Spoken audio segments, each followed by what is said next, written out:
You volunteer too? Yeah. I'm Captain.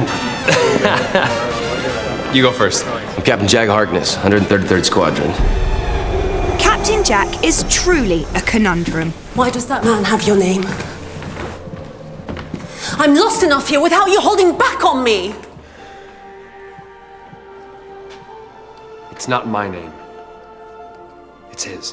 I think the whole kind of pre-Jack story is absolutely brilliant. The fact that, you know, he goes back in time to live through time to get to where he is today.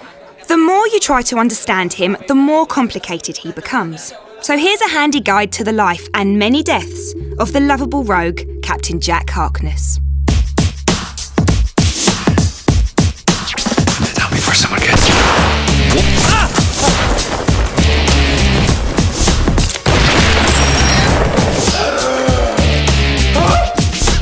Why aren't you dead yet?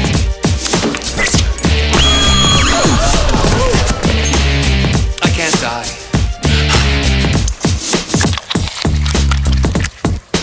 I can't die, Okay, but I can't. he's dead. Captain Jack probably has the most complicated history of any character. For a start, he was in the time agency and travelled all over the place. And now we've said that actually he went from the year 200, 100 to 1869 and then lived through the whole 20th century.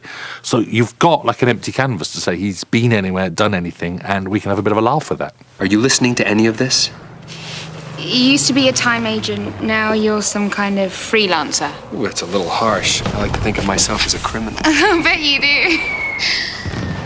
When we first meet him, he's in World War II, operating a scam, a con. He's out to sell a Chula ambulance and make money out of it. You said it was a warship. They have ambulances in wars. It's a con. I was conning you. That's what I am. I'm a con man. In television, people love characters who can be honest, who can just say what they think. You're not allowed in there. Archive 6 is out of bounds.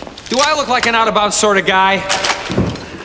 And Captain Jack was set up as this character in Doctor who would say all the things that we would love to say, but actually haven't, you know, we're not cheeky enough or brave enough or bold enough or whatever, just to come out and say it. Am I naked in front of millions of viewers? Absolutely. Ladies, your viewing figures just went up. I think he's the hero every man wants to be, you know, and every woman wants to snog.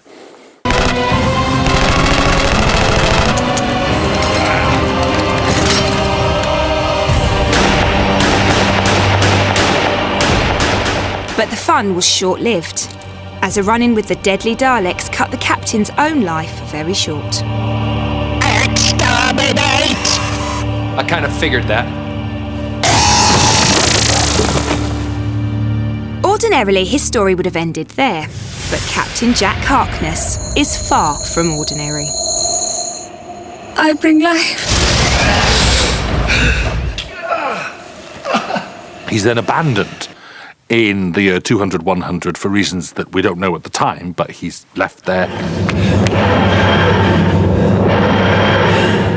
Goes back to Earth and has spent all this time waiting for the Doctor, because now he discovers, having been brought back to life by Rose Tyler, God, this is complicated, that he's now immortal. She didn't just bring him back to life, she made him live permanently.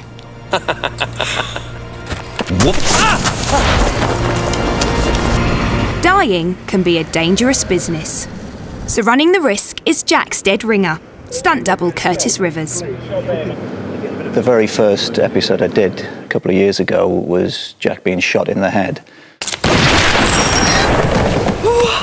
And I thought, oh, great, you know, he's getting shot. But this is before I knew he regenerates and so on. So it's a slight excitement of getting the job and then disappointment when I got there and found, okay, it's a shot to the head, okay. And then, you know, spoke to a few people. Oh, no, he lives. And are you free next week? We're doing this. He's going, you know. So absolutely different, weird and wonderful ways of getting killed.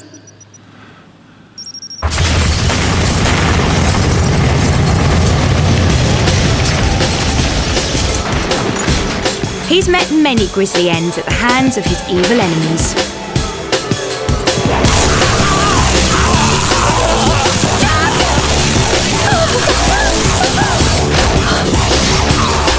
and even his best buddies can't resist bumping him off.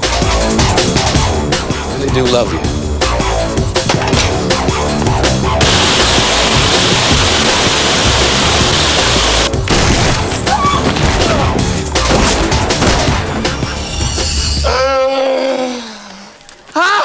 Oh, not again. After his immaculate resurrection, Captain Jack returned to the 19th century, He's coming. The one you're looking for. where it took him another 138 years before he saw a doctor. But the century will turn twice before you find each other again. Ooh, are you for real? You mean I have to wait 100 years to find him? That's quite a waiting list. What'll I do in the meantime? Back in 1899, his death-defying tricks attracted the attention of a very Victorian Torchwood.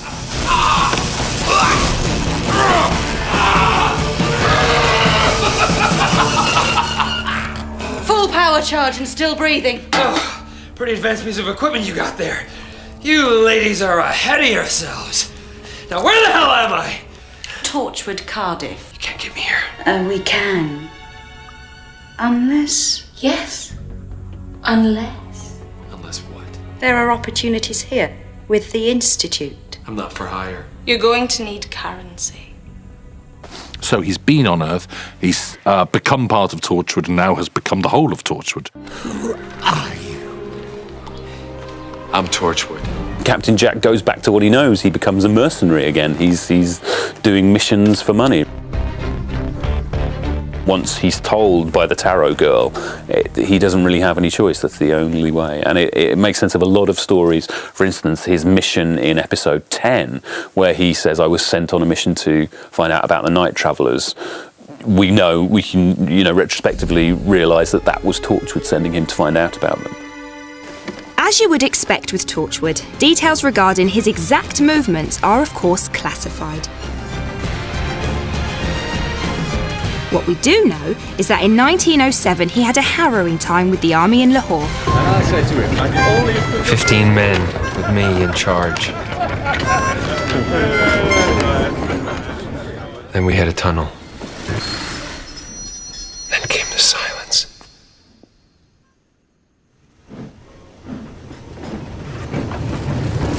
And when we came out of the tunnel, all 15 men were dead. I think Russell has a thing for me in uniform. That's why he puts me in those uniforms. 1941 was a doubly good year for Captain Jack.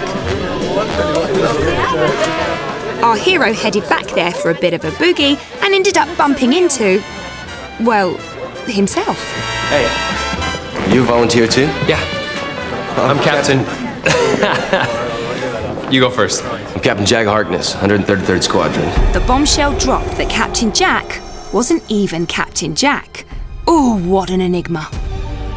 Look this way, please. This period. You look like you fit in. Have you been here before? Yeah. I can't explain, but I served in the war in 1941. I was undercover. I needed a false identity, so I took his name. Who were you before you took his name? Clearly, the captain keeps himself to himself. Well, sort of.